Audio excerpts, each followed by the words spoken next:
The advertisement appeared in the Palo Alto Times on August 14, 1971, nestled between classified ads for used furniture and part-time employment. Male college students needed for psychological study of prison life. $15 per day for 1 to 2 weeks beginning August 14. For further information and applications, contact Professor Philip Zimbardo. 75 young men responded, attracted by the pay and the novelty of participating in a Stanford University research project. 24 were selected after extensive psychological screening designed to eliminate anyone with criminal backgrounds, psychological disorders, or medical conditions. They were, by every measure, normal, healthy, stable, middle-class college students who'd volunteered to spend 2 weeks in a simulated prison environment to help researchers understand the psychology of incarceration. What happened over the next 6 days would become one of the most famous and controversial experiments in psychology's history. A study that was supposed to run 14 days but had to be terminated after less than a week because the participants had transformed so completely that continuing posed genuine risks to their physical and mental health. Guards who'd been normal college students became sadistic authoritarians, devising psychological tortures that shocked even the researchers. Prisoners who'd been confident young men became broken, traumatized individuals begging to be released from a fake prison they could have left at any time if they'd simply remembered they were in an experiment. And the researchers themselves, led by Professor Philip Zimbardo, became so absorbed in their roles as prison administrators that they lost sight of their ethical obligations to protect the human beings under their supervision. This is the story of the Stanford prison experiment, 6 days when the basement of Stanford's psychology building became a laboratory for exploring humanity's capacity for cruelty, when ordinary people discovered they were capable of extraordinary evil when given authority and anonymity, when the boundary between role-playing and reality dissolved so completely that participants forgot they were acting. It's about the guard who invented increasingly degrading punishments and later claimed he was just following the experimental protocol. About the prisoner who developed a psychosomatic rash so severe that he had to be released early. About the graduate student who objected to the conditions and was dismissed by Zimbardo as being too soft to understand real research. About the ethics committee that should have stopped the experiment but didn't. And about the morning of day 6 when Zimbardo's girlfriend, a psychology graduate student who'd come to observe, looked at the conditions in the mock prison and asked a question that should have been asked on day 1. What are you doing to these boys? The premise was simple. Create a realistic prison environment, randomly assign participants to roles as either guards or prisoners, and observe how the situation affected behavior. The hypothesis was that prison violence resulted from the dispositional characteristics of guards and prisoners, bad people creating bad conditions. Zimbardo wanted to test an alternative theory, that the prison environment itself, the roles and power dynamics inherent in incarceration, could transform good people into perpetrators and victims regardless of their individual characteristics. If he could demonstrate that normal college students would adopt abusive behaviors when placed in guard roles, it would suggest that prison reform needed to focus on systemic change rather than just better screening of personnel. The experiment began on Sunday, August 14, 1971, with shocking realism designed to maximize psychological impact. The Palo Alto Police Department, cooperating with the research, conducted actual arrests of the participants assigned to prisoner roles, officers arriving at their homes with sirens, handcuffing them, reading them their rights, transporting them in squad cars. The young men knew this was part of the experiment, but the emotional impact of being arrested in front of neighbors and family was real and immediate. They were taken to a temporary holding facility where they were stripped, deloused with a spray, and given prisoner uniforms, smocks with identification numbers, no underwear, rubber sandals, and a chain locked around one ankle to remind them constantly of their imprisonment. The loss of personal identity began immediately. They were no longer names but numbers, no longer individuals but generic prisoners. The mock prison was constructed in the basement of Jordan Hall, Stanford's psychology building, converting 3 laboratory rooms into cells by installing barred doors. A small closet became the hole, solitary confinement for rule violations. The guards' area was comfortable, equipped with chairs and a desk and the trappings of authority. The guards received khaki uniforms, whistles, wooden batons, and mirrored sunglasses that prevented prisoners from making eye contact, dehumanizing both parties in the interaction. Unlike the prisoners, the guards were given minimal instructions: maintain order, prevent escapes, but specific methods were left to their discretion. This was deliberate. Zimbardo wanted to see what behaviors would emerge organically when people were given power over others with few constraints on how that power was exercised.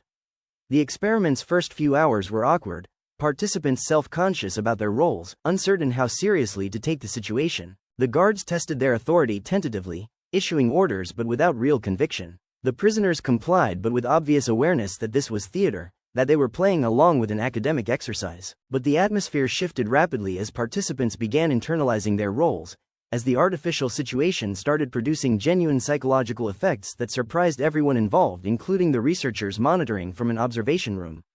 By the second day, the transformation was already visible and disturbing. The guards had developed a routine of head counts at arbitrary hours, forcing prisoners to line up and recite their identification numbers, punishing any hesitation or error with push-ups or jumping jacks or denial of meals. These weren't instructions from the researchers. They were innovations created by guards who discovered that exercising arbitrary power was psychologically satisfying, that forcing compliance through humiliation generated a sense of control and dominance.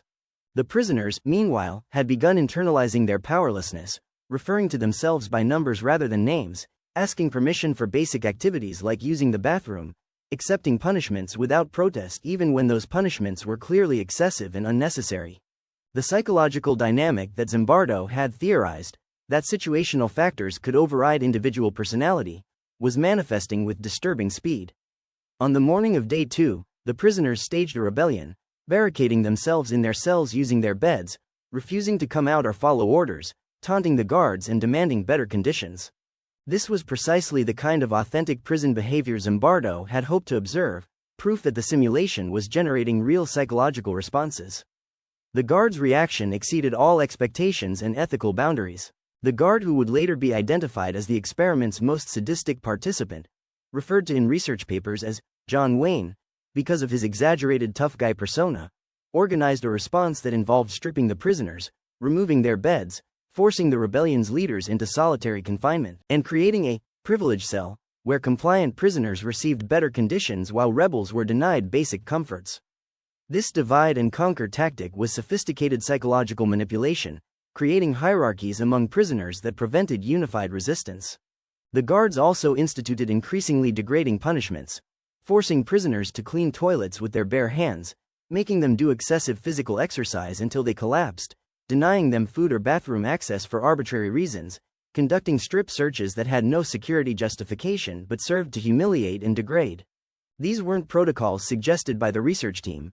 They were creative innovations by college students who, 48 hours earlier, had been normal young men with no history of violence or sadism.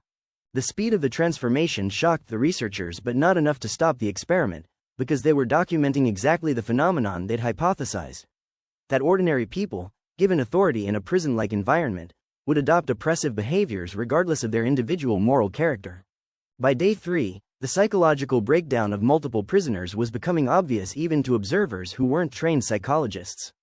Prisoner 8612, Douglas Corpy, a young man who'd entered the experiment as a confident graduate student, began showing signs of severe distress, crying uncontrollably, refusing to eat, developing a psychosomatic rash that covered his back. When he asked to leave the experiment, the guards denied his request, telling him he couldn't quit, that he was in prison and would serve his full sentence. Remarkably, Corpy accepted this obviously false claim, forgot temporarily that he was in a voluntary experiment, and experienced a complete emotional breakdown that required intervention by the research team. He was released on day 3, but the fact that a graduate student, someone with education and critical thinking skills, could forget he was in an experiment and believe he was actually imprisoned revealed how powerfully the situation had overridden rational thought. Other prisoners were showing similar psychological deterioration. One developed uncontrollable crying fits, another became so passive and withdrawn that he stopped speaking entirely, several exhibited symptoms of depression and learned helplessness that typically take months to develop in real prison environments but were appearing after just 3 days in this simulation. The guards, meanwhile, were escalating their authoritarian behaviors, inventing new punishments and degradations that demonstrated creativity applied to cruelty. They instituted a rule that prisoners could only go to the bathroom during designated times, forcing them to urinate in buckets kept in their cells, then using the smell and degradation as additional punishment. They woke prisoners throughout the night for arbitrary head counts that could last for hours, deliberately depriving them of sleep as a control mechanism. They forced prisoners to simulate sexual acts, making them mimic sodomy while other prisoners watched, a degradation that had no justification even within the experiment's framework but which the guards implemented because they discovered that sexual humiliation was an effective tool for breaking down resistance and asserting dominance. Some guards were uncomfortable with these escalations, expressed private reservations to the research team, but they never intervened to stop the abuse because doing so would have required breaking their role as guards, challenging their peers, and opposing the implicit authority structure that had developed. This passive compliance by good guards, who witnessed abuse but didn't stop it, became one of the experiment's most important findings, that evil doesn't require active participation by everyone, just active perpetration by some and passive acceptance by others who convince themselves they're not responsible for what they're merely observing. Professor Zimbardo's role evolved from researcher to prison superintendent, a transformation that would later become central to ethical critiques of the experiment. He wasn't maintaining scientific objectivity but was instead personally invested in the prison's operation, concerned about escapes and rule violations, treating the simulation as if it were a real institution he was responsible for managing. When rumors circulated that prisoner 8612, after his release, was planning to return with friends to break out the remaining prisoners, Zimbardo spent hours developing security protocols, moving the prison to a different floor, preparing to defend against an assault that never came because it was an absurd overreaction to the fantasy of a psychologically damaged participant.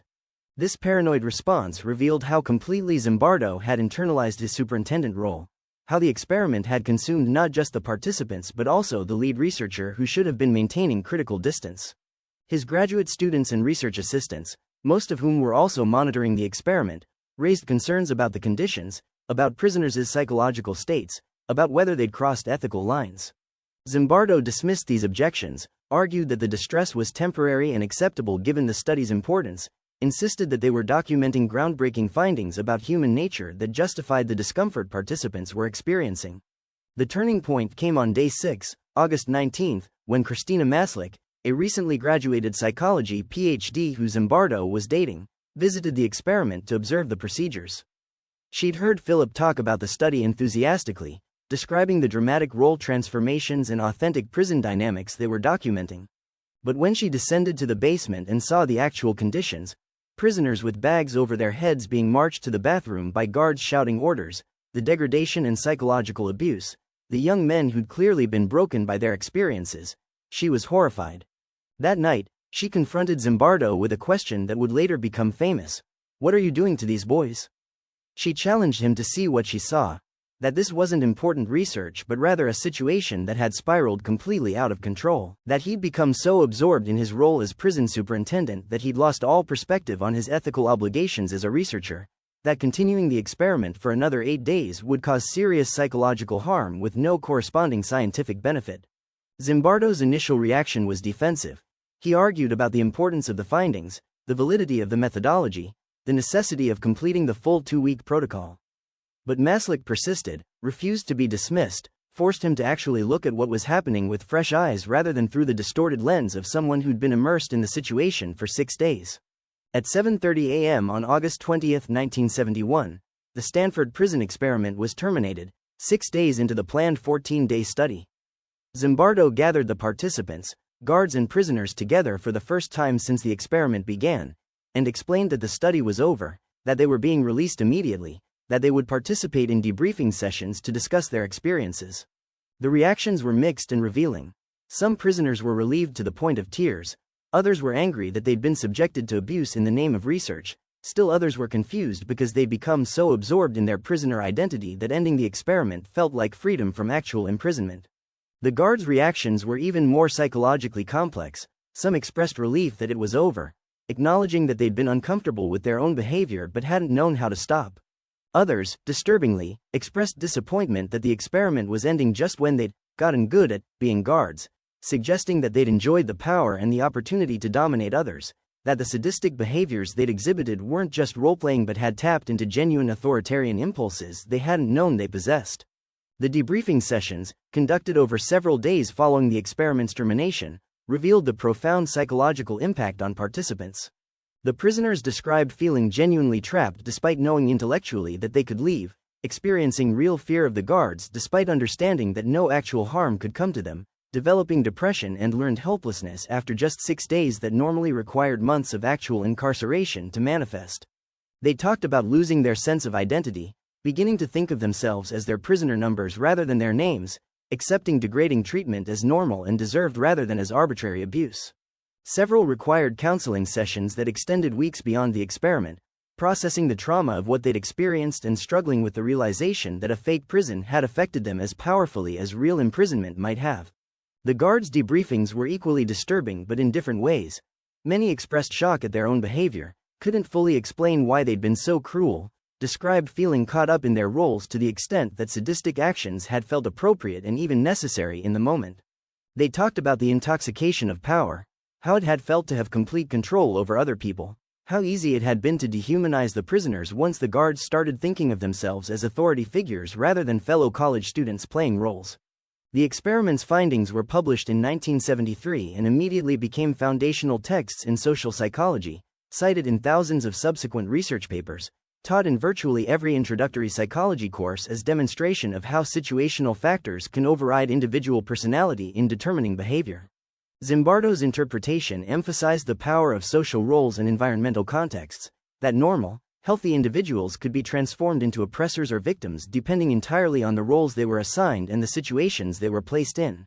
This had profound implications for understanding real prison dynamics, military abuse scandals, corporate malfeasance, and any context where power imbalances exist and authority figures are given control over vulnerable populations. The experiment seemed to prove that institutional reform needed to focus on systemic changes rather than just better screening of personnel, because even well-intentioned people would adopt oppressive behaviors when placed in oppressive systems. But the interpretation and the experiment itself would face increasing scrutiny and criticism as the decades passed, as ethical standards in research evolved, as participants came forward with accounts that complicated the official narrative. The ethical violations were obvious even by 1971 standards and would be completely unacceptable under modern research protocols. Participants weren't given adequate informed consent. They knew they were joining a prison simulation but weren't warned about the psychological abuse they'd experience or the lack of safeguards to protect them.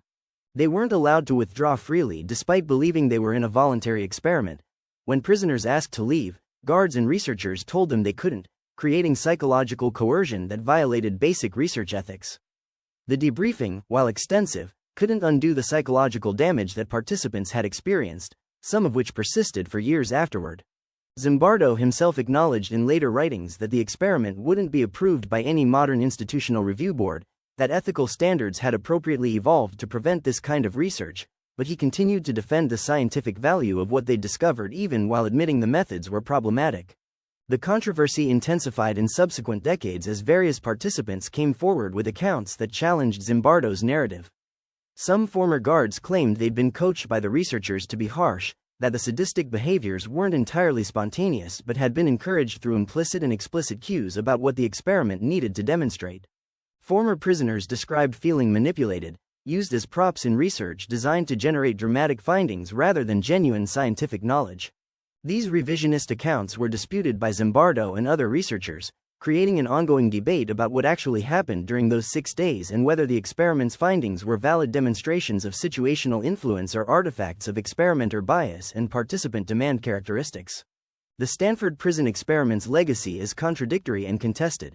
Simultaneously one of psychology's most famous studies and one of its most ethically questionable, cited as proof of situational influence on behavior while also criticized as methodologically flawed and overly interpreted. Its findings have been used to explain everything from Abu Ghraib abuse scandals to corporate corruption to police brutality, applied to situations far beyond the specific context of a basement laboratory in 1971. But critics argue that this generalization is inappropriate, that a 6-day simulation with college students can't actually tell us much about real prisons or real authority structures, that the dramatic results were produced more by Zimbardo's theatrical staging and implicit direction than by any fundamental truth about human nature. The replication crisis in psychology, the discovery that many famous experiments can't be reproduced when conducted again with proper controls, has further damaged the Stanford prison experiment's credibility, with several attempted replications failing to produce the same dramatic role transformations that Zimbardo documented. Some psychologists now argue that the experiment is primarily valuable as a historical artifact showing what researchers could get away with before modern ethical oversight, rather than as a demonstration of valid psychological principles. Yet the experiment retains its power and relevance because it taps into fundamental questions about human nature that transcend specific methodological debates. Are we inherently good or inherently evil? Do situations determine our behavior, or do we have free will and moral agency regardless of context? Can normal people become monsters given the right circumstances, or does perpetrating evil require some dispositional characteristic that separates perpetrators from the rest of us? The Stanford prison experiment seemed to answer these questions definitively. Yes, situations matter more than personality. Yes, ordinary people can become cruel. Yes, we are all capable of evil given the wrong circumstances. But the critiques and complications suggest the answers are less clear, that Zimbardo's dramatic findings may have resulted from specific experimenter manipulations rather than universal truths about human psychology, that the line between role-playing and genuine transformation may not have been as dissolved as the official narrative claims. The participants themselves have varied perspectives shaped by their individual experiences and subsequent life trajectories. Some have spoken at conferences and written about the experiment as a transformative experience that taught them about psychology and human nature. Others have described it as traumatic exploitation that damaged them psychologically for the benefit of a researcher's career. Still others view it with ambivalence, acknowledging both the negative impact and the educational value, recognizing they were harmed but also that they learned something important about themselves and humanity. Douglas Corpy, prisoner 8612 who had the breakdown on day 3, later became a forensic psychologist and prison consultant, using his Stanford experience to inform his work with actual incarcerated populations. In interviews, he's described the experiment as both traumatic and educational, acknowledging the psychological damage while also crediting it with shaping his career and giving him unique insights into prison psychology. He's been critical of how Zimbardo has commercialized the experiment, writing books and giving paid speeches while the participants who actually suffered received only the original $15 per day payment, but he's also defended the study's core findings about situational influence on behavior. The guard who became known as the experiment's most sadistic participant, John Wayne, later expressed regret about his behavior, described it as a performance he got carried away with, claimed he was trying to help the experiment succeed by being a convincing guard rather than genuinely enjoying the cruelty.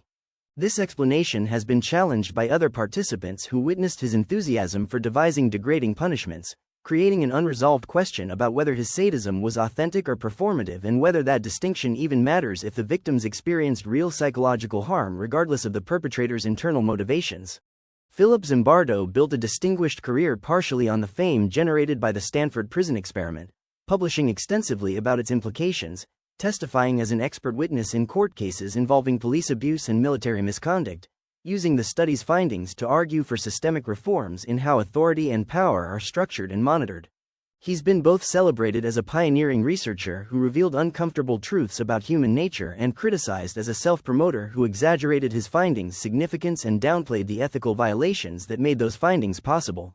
In his 2007 book, The Lucifer Effect, Zimbardo expanded his analysis to encompass Abu Ghraib and other contemporary examples of systemic abuse, arguing that his 1971 experiment had predicted and explained these real-world atrocities decades before they occurred. Critics countered that this retroactive application stretched the experimental findings beyond what the methodology could support, that 6 days in a basement laboratory couldn't really explain complex geopolitical situations involving actual torture and war crimes. Christina Maslick, who'd confronted Zimbardo and prompted the experiment's early termination, later married him and became a respected psychologist in her own right, studying burnout and workplace psychology. She's spoken about the Stanford prison experiment as a formative experience that taught her about the importance of maintaining ethical perspective especially when, everyone around you has lost theirs, about the courage required to challenge authority and institutional momentum, about the responsibility of bystanders to intervene when they witness abuse regardless of social pressure to remain silent. The experiment has been dramatized in films and documentaries, taught in classrooms worldwide, referenced in popular culture to the extent that Stanford prison experiment has become shorthand for how situations can corrupt good people. This cultural penetration has made it arguably psychology's most famous experiment alongside Milgram's obedience studies, both conducted in the early 1970s, both demonstrating disturbing aspects of human behavior, both ethically problematic by modern standards, both contested in their interpretations and implications. The fame has also made it difficult to evaluate objectively, as the experiment has become mythologized beyond what the actual data supports, transformed from a specific study with specific limitations into a universal parable about human nature that may or may not be supported by the evidence. Modern psychologists are increasingly critical of how the Stanford prison experiment is taught and referenced, arguing that it's often presented uncritically as proof of concepts that are actually much more contested and complex than introductory textbooks acknowledge. The push for more nuanced presentation has led to revised textbook treatments that include the methodological criticisms and ethical concerns alongside the traditional interpretation, giving students a more complete picture of both the experiment's findings and its limitations. What remains undeniable is that something profound happened in that basement in August 1971. 24 normal college students entered a simulated environment and emerged 6 days later psychologically transformed, some traumatized by abuse they'd experienced, others disturbed by cruelty they'd discovered themselves capable of, all of them changed by participation in an experiment that revealed aspects of human psychology they hadn't known existed. Whether those transformations prove Zimbardo's theories about situational influence, or demonstrate the power of experimenter bias and demand characteristics, or reveal fundamental truths about prison dynamics and authority structures, or simply show what happens when research ethics are abandoned in pursuit of dramatic findings, these questions remain debated by psychologists, ethicists, and the participants themselves. The Stanford prison experiment occupies a unique space in psychology's history as simultaneously groundbreaking research and cautionary tale, celebrated discovery and ethical failure, proof of important principles and example of methodological problems. It forces us to confront uncomfortable questions about research ethics, about what we're willing to do to human subjects in the name of knowledge, about whether some truths, if they are truths, can be discovered without causing harm that outweighs the value of discovery. The experiment's lessons extend beyond psychology into broader questions about how societies organize power, how institutions function, how normal people can perpetrate extraordinary evil when circumstances align. Every prison abuse scandal, every military atrocity, every corporate malfeasance that comes to light prompts references to Stanford as explanation and context. That the perpetrators weren't necessarily monsters but ordinary people corrupted by systems that gave them power without adequate oversight. This interpretation is comforting in some ways, suggesting that reforming systems can prevent abuse more effectively than trying to screen out bad individuals, but it's also troubling because it seems to absolve individuals of moral responsibility, to suggest that we're all potential abusers waiting for the right situation to reveal our worst selves. The truth is probably more nuanced, that situations matter enormously but individual differences also matter, that some people resist corrupting influences while others embrace them, that moral courage exists but is rare and difficult, that predicting who will be guard John Wayne and who will be the guard who quietly objects is nearly impossible before the situation arises.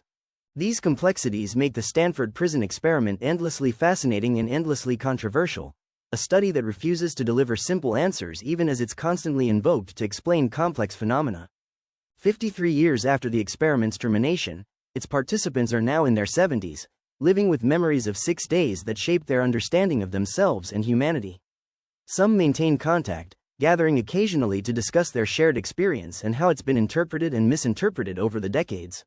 Others have distanced themselves from the experiment entirely, preferring not to be defined by something that happened when they were young and that has been analyzed to exhaustion by people who weren't there. The mock prison in Stanford's basement was dismantled within days of the experiment's end, the space converted back to ordinary laboratory use, leaving no physical trace of what occurred there. But the psychological traces persist, in the participants who carry memories of transformation and trauma, in the discipline of psychology that continues debating the experiment's meaning and validity, in the broader culture that has absorbed the Stanford prison experiment as a parable about human nature's dark potentials. Whether that parable is true, whether the experiment actually proved what Zimbardo claimed, whether the ethical violations were justified by the knowledge gained, these questions have no definitive answers, only perspectives shaped by values and interpretations and the impossible task of weighing human suffering against abstract knowledge. The final image that defines the Stanford prison experiment isn't from the study itself but from the debriefing sessions afterward. Young men who'd been strangers 6 days earlier, some who'd been guards and some prisoners, sitting together processing what they'd done and what had been done to them, trying to reconcile the memories of cruelty given and received with their self-concepts as good people, struggling with the realization that role-playing had become reality so quickly and completely that they'd forgotten they were in an experiment. That struggle to understand how ordinary people like us, can become perpetrators or victims or passive bystanders when situations align is the experiment's enduring legacy, more than any specific finding about prison dynamics or authority structures. It's a question that every generation must answer for itself, that every individual must confront when faced with opportunities to abuse power or obligations to resist abuse or temptations to look away from injustice. The Stanford prison experiment doesn't answer these questions definitively, may not have proven what it claimed to prove, may have been as much theater as science. But it asked the questions powerfully, demonstrated how quickly civilized behavior can deteriorate when structure and oversight fail, showed that none of us are as immune to situational influence as we'd like to believe. That uncomfortable truth, that we contain multitudes, that circumstances can reveal aspects of ourselves we didn't know existed, that the line between good person and cruel perpetrator is thinner than we want to acknowledge, is why the experiment retains its power decades after its methodological problems should have relegated it to historical footnote status. We keep returning to it because it forces us to confront possibilities about human nature that we'd prefer to deny, because it suggests that understanding evil requires looking not just at monsters but at ourselves, at what we might become if the wrong doors were opened and the wrong roles were assigned and the wrong authorities told us that cruelty was acceptable or even necessary.